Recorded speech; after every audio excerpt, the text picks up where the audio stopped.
भारत में पाई से टेस्ला की कार मिल सकती है क्या? सुनकर मन लालायित अवश्य होता है, परंतु प्रतीक्षा भी करनी पड़ेगी अग्रणी दूतों।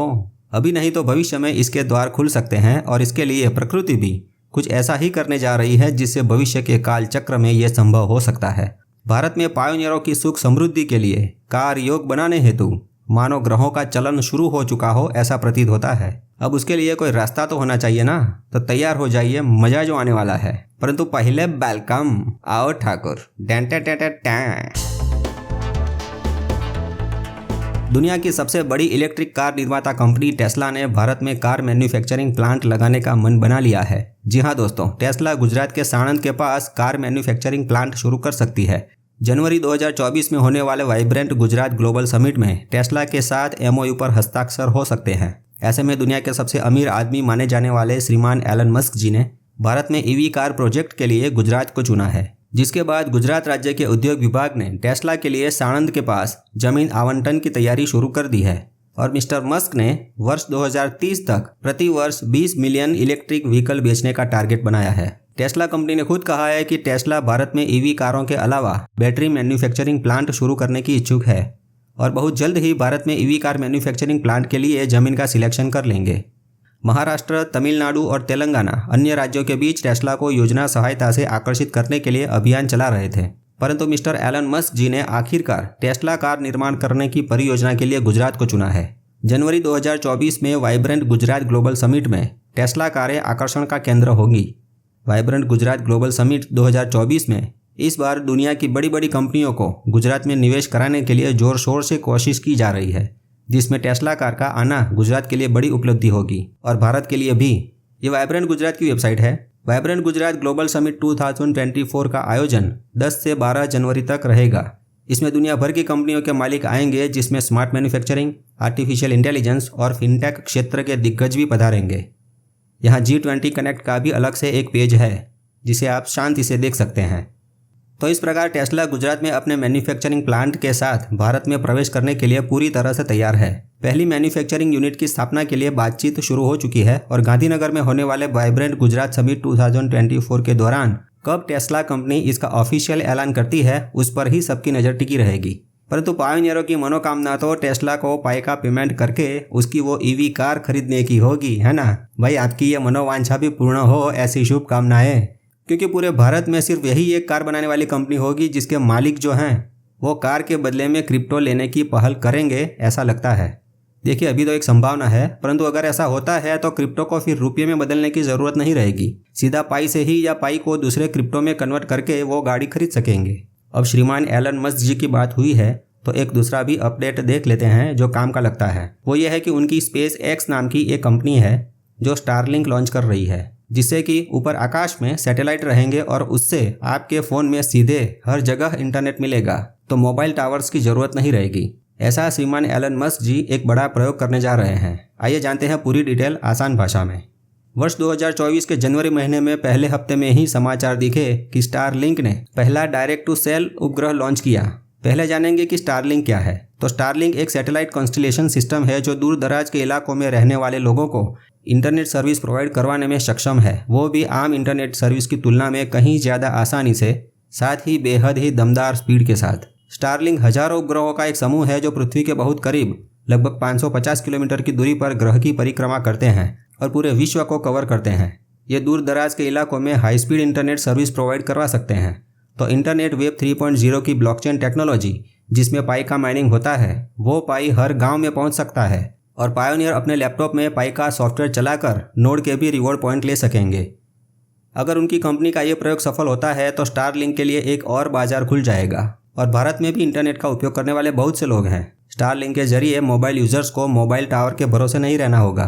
किसी भी दूर दराज के इलाके में भी आसानी से इंटरनेट कनेक्शन मिल सकेगा। मौजूदा समय में दूर दराज के इलाकों में मोबाइल नेटवर्क कनेक्टिविटी की बड़ी समस्या आती है। ऐसे ही जगहों पर स्टारलिंक बेहद काम आ सकता है। उन्होंने स्टारलिंक मिशन की सफलता की घोषणा भी कर दी है, यानी डायरेक्ट टू सेल उपग्रह के सफल प्रक्षेपण की घोषणा की और जश्न भी मनाया। स्टारलिंक के डायरेक्ट टू सेल उपग्रह का उद्देश्य टेक्स्ट, इंटरनेट और मोबाइल नेटवर्क को जहां भी आकाश दिखता है उसका कवरेज देना है, ऐसा रखा गया है। इसके डायरेक्ट टू सेल का पहला उपग्रह 3 जनवरी को लॉन्च किया गया था। अगले कुछ दिनों में इसके स्थापित होते ही यह काम करना शुरू कर देगा। टेक्स्ट फंक्शन वर्ष 2024 में सक्रिय होगा, जबकि वॉइस, डेटा और IoT यानी इंटरनेट ऑफ थिंग्स की सेवा 2025 से सक्रिय होगी।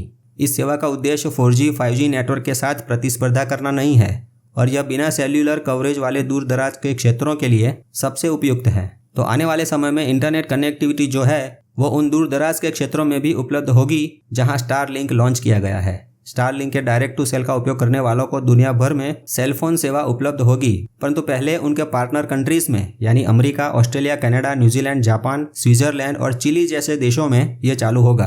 भारत में इस प्रकार उपग्रह से इंटरनेट की ब्रॉडबैंड सेवाओं का शुभारंभ करने के लिए सरकार से परमिशन मिलनी अभी बाकी है। श्रीमान एलन मस्क जी सेलफोन से जुड़ा एक और भी प्रोजेक्ट लॉन्च कर सकते हैं जिसकी चर्चा पिछले साल देखने को मिली थी। वो फ़ोन का मॉडल का नाम था पाई। तो फ्यूचर में mobile phone, internet, Tesla electric car और ट्विटर यानी एक्स सोशल मीडिया, ये सब एक दूसरे के साथ कनेक्टेड हो सकते हैं क्योंकि इन सब का मालिक एक है। अब आइए स्टेलर एक्सप्लोरर पर चलते हैं। स्टेलर एक्सप्लोरर पर दो चीज़ें किसी ने बनाई है। एक तो ये वॉलेट एड्रेस बनाया है जिसमें x-token.org करके एक वेबसाइट बनाई है। वेबसाइट पर एलन मस्क जी की ट्वीट रखी है, साथ में कुछ टोकन्स खरीदने को बोल रहे हैं। यहाँ कोई भी टोकन न खरीदें, स्कैमर भी हो सकते हैं। और नीचे SpaceX, टेस्ला, स्टेलर, बिनांस और OKX के लोगो रखे हैं लुभाने के लिए। स्टेलर एक्सप्लोरर पर एक और भी वॉलेट एड्रेस किसी ने बनाया है जिसमें एसेट में अलग अलग टोकन्स दिखते हैं। यहाँ देखिए Apple, black rock, CBDC, INR, SBI और भी जाने माने शब्द दिखेंगे जिसमें SpaceX, स्टारलिंक, टेस्ला और टाटा के भी नाम दिखेंगे, परंतु ये सभी ओरिजिनल नहीं है। ये इसलिए दिखा रहे हैं कि पाई के ब्लॉक एक्सप्लोरर में भी फ्यूचर में इसी प्रकार आपकी डिजिटल एसेट या अन्य क्रिप्टो टोकन्स देखने को मिल सकते हैं। पाई की लिस्टिंग की बात करें तो यदि पाई एक्सचेंजों पर लिस्ट नहीं होगा तो यह डिसेंट्रलाइज करेंसी के रूप में काम नहीं कर सकता। यह एक्सचेंजों पर लिस्ट होता है तो आप अपने कॉइन को एक्सचेंजों पर या अपने किसी दूसरे निजी वॉलेट में ले जाने में सक्षम हो जाएंगे। एक और कारण भी है कि पाई को क्यों दुनिया भर की दूसरी करेंसी और क्रिप्टो से जोड़ा जाना चाहिए। ये इसलिए क्योंकि पाई को दुनिया भर के लोगों में से केवल 30 से 50 मिलियन लोग ही पहचानते हैं जो पायोनियर हैं, और वे पायोनियर अपने देश की दूसरी करेंसी का भी उपयोग करते हैं। तो पाई के लिए वो सभी अन्य करेंसी से जुड़े बिना टिक पाना और लेन देन को सुचारू रूप से निष्पादित करना कठिन है, और इसे पूरा करने के लिए एक्सचेंजों पर लिस्टिंग ही एकमात्र तरीका है। इसलिए आज नहीं तो कल पाई का लिस्टिंग तो होना ही है। श्रीमान एलन मस्क जी की बात करें तो भूतकाल में उन्होंने क्रिप्टो के बारे में पोस्ट करके अपना समर्थन व्यक्त किया है। तो फ्यूचर में उनकी car, mobile phone, talk time के साथ उनके इंटरनेट के प्लान खरीदने के लिए क्रिप्टो से पेमेंट भी पॉसिबल हो सकता है। फिर चाहे वो कोई भी क्रिप्टो एक्सेप्ट क्यों ना करें, पायोनियर जो है वो पाई को उस क्रिप्टो में कन्वर्ट कर ही लेंगे, है ना। तो बस अब शांति से माइनिंग करते रहना है, समय के साथ चलते रहना है, और आने वाले भविष्य में कौन सी टेक्नोलॉजी का स्वीकार करके फ़ायदा हो सकता है उसको अभी से दूर से सूंघ कर उसके बारे में रिसर्च और छानबीन करते रहना है। ऐसा करने से ही आप रह सकेंगे दूसरों से एक कदम आगे। फ्यूचर में स्टारलिंक और टेस्ला की गाड़ी पाई नेटवर्क के साथ कैसे जुड़ेगी वो सीन देखने की उम्मीद लगाकर पाई की माइनिंग करने वाले पायोनियर का माइनिंग का सफ़र एकदम अद्भुत और बहुत ही रोमांचक होने वाला है। और ऐसा हुआ यानी पाई को कन्वर्ट करके अगर एक टेस्ला कार भी किसी ने खरीदी तो खरीद के दिखाना जानी, और इज्जत से बड़े ठाट के साथ अपने इलाके में घूमना ठाकुर। सोशल मीडिया पर लाइव वीडियो बनाना, वो भी अपनी वाली गाड़ी में फुल वॉल्यूम में सालार का म्यूजिक बजाकर।